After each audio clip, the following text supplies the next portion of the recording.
So we have rented Sun Living S75 SL caravan. My plan was to create several videos step by step to explain how the functioning and how the space utilization and everything works.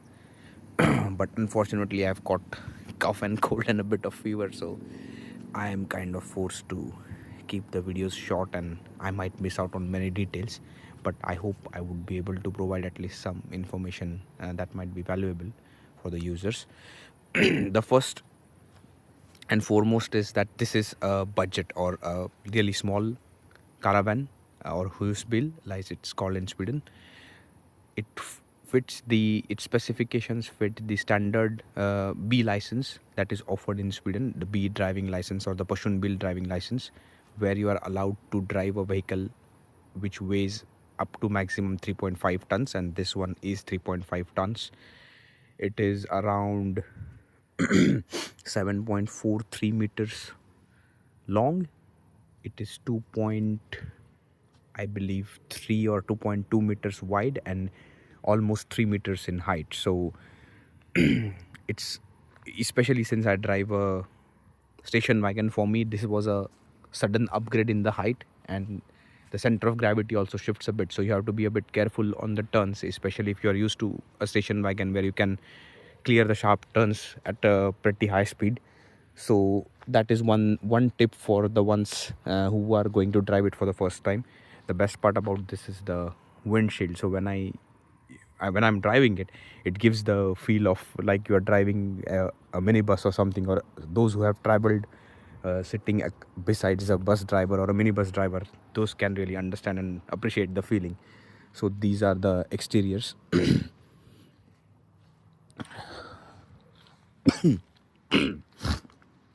Let's have a look at the posterior as well. They have a bicycle stand. This is not really, there is something off with this bicycle stand because the distance between this is a bit odd. It is not supposed to be that wide, so I was not able to fit the other bicycle because the top handles were not reaching the other bike, so we had to skip it. But the stand I have, it comfortably accommodates 3 bikes. And another good feature is that this caravan has a rear camera as well. Most of the new ones have, the old ones don't have, so you don't have to reverse them worrying much, the new ones. And also this is a pretty new model, I think 2024, and when I took charge of driving it, it was around 8,600 kilometers driven. So that's not much, I would say. It's a pretty new vehicle, and like you can see, we have already started to use a lot of stuff and a lot of mess is lying around. So we should not expect everything spick and span and clean views in this video. I will just walk through the brief features first. So let's go to the most important part, the storage. I'll just unlock this one.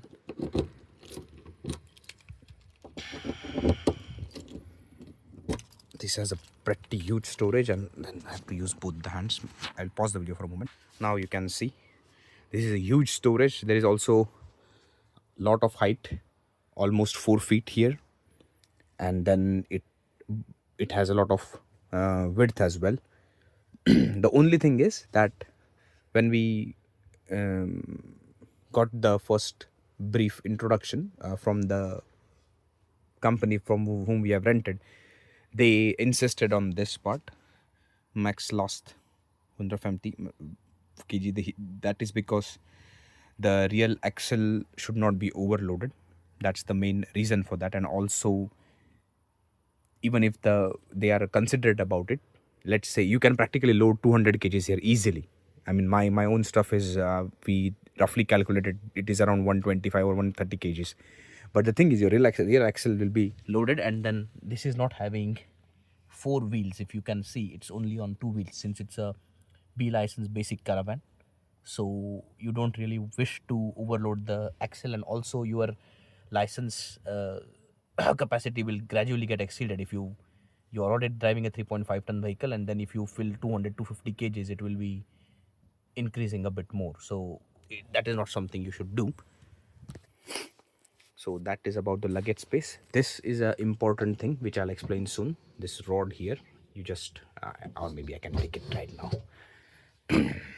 Apologies if the video sounds haphazard, I'm just doing things on the go. So this thing fits here. I will just show you.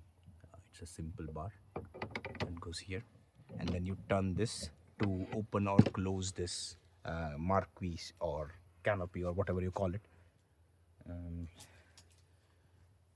And I strongly insist on putting this on the moment you are sure that you are going to stay at a particular site for several days, because it helps to keep at least one side of the caravan cool, since when it is sunny and hot it can get really unbearable inside.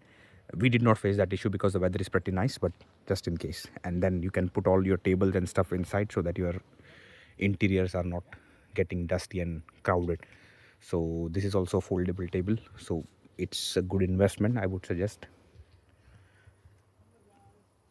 Now we just have a look at the electricity part. So this is how you connect the electricity, and there are two different sockets. So this one is probably the newer one, where you have the standard 2-pin plug that can be connected, and the cables generally they provide are pretty long, so you don't have to really worry about if your cable will fall short.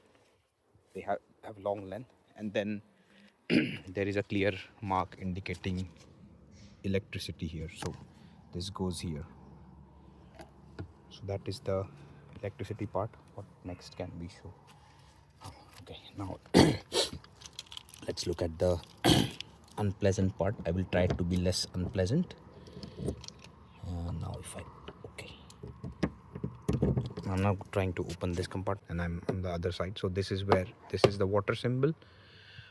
I think this one has around 50 liters of capacity, so that is enough for the washroom and the shower.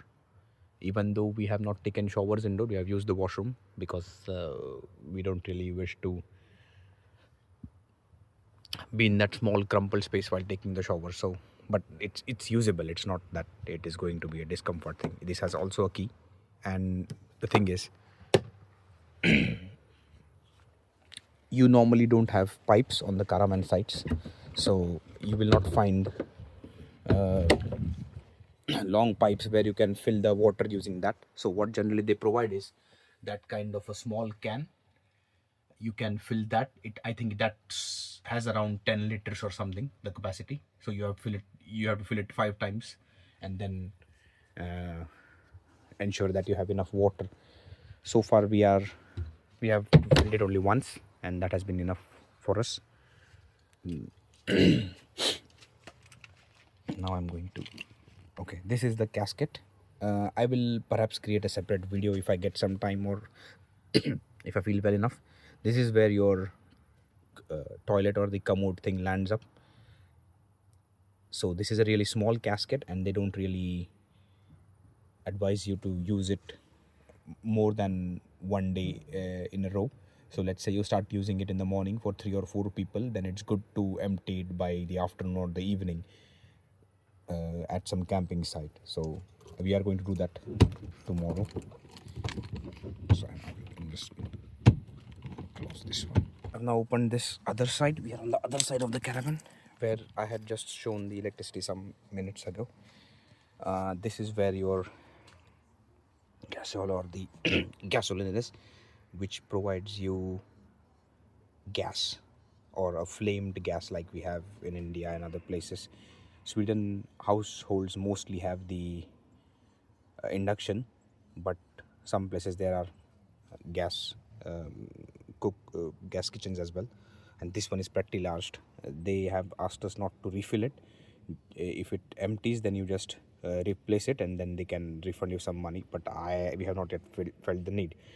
One important point to note here is that, let's say you have stopped a caravan at some point and you want to be away for hours or maybe the entire day, then your refrigerator that is located inside the caravan, it will not, obviously it will get warm in absence of an electricity connection. Then in that case, you can have, there is a setting inside where you can leave the refrigerator on, and it will consume this gas to keep it as cold as possible, but then it takes a hit on the storage capacity, because the storage depletes fast. So I would not recommend that, but we tried that for a couple of hours and worked really well. None of our things were spoiled, or we did not experience any deterioration in the gas levels either. But generally it's good to park your caravan at a place where you have an electricity connection. So that was the electricity, that was the gas storage. Now there is one more thing I would like to show. If you see this pipe here, excuse me, you see this small water outlet that is coming out. That comes from a tank that is on the other side. Maybe in the previous video you might have seen that one. Let's see, like, where is it? Yeah, that one, that black thing there, down there. It's a pretty large tank. That is where the shower water and the sink water and the basin water goes. That has a pretty large capacity as compared to the casket or the toilet tank. This can also be emptied, so you just tilt it down and the water flows out of it. Let's see if I can make a video tomorrow about it when in action. We missed it last time. So that's the basic setting. This is where the fuel thing is. It was a bit confusing because when I entered a petrol pump, this has a diesel thing, and then I'm so used to my car that I was searching for a fuel tank, and I could not find it for the first 30 seconds. Then I realized that this is a larger vehicle and it must be somewhere here. One small point about the Marquee or the canopy, you can pull it out, I think 2 meters or 1.8 meters, something like that. The only thing you need to be a bit careful about the ground level. So this here, if you see, this level is a bit lower than that one, so you need to adjust the leg. And if you are going to go out for the entire day, or if you feel that you are in an area which is exposed to strong winds, then I suggest to use this. They have the pegs for it. You can actually mount some pegs so that it remains stable. It's mostly not needed. So if you look around in the camping site, everyone has just kind of left them open, but that is generally recommended if you are going to stay in an exposed area.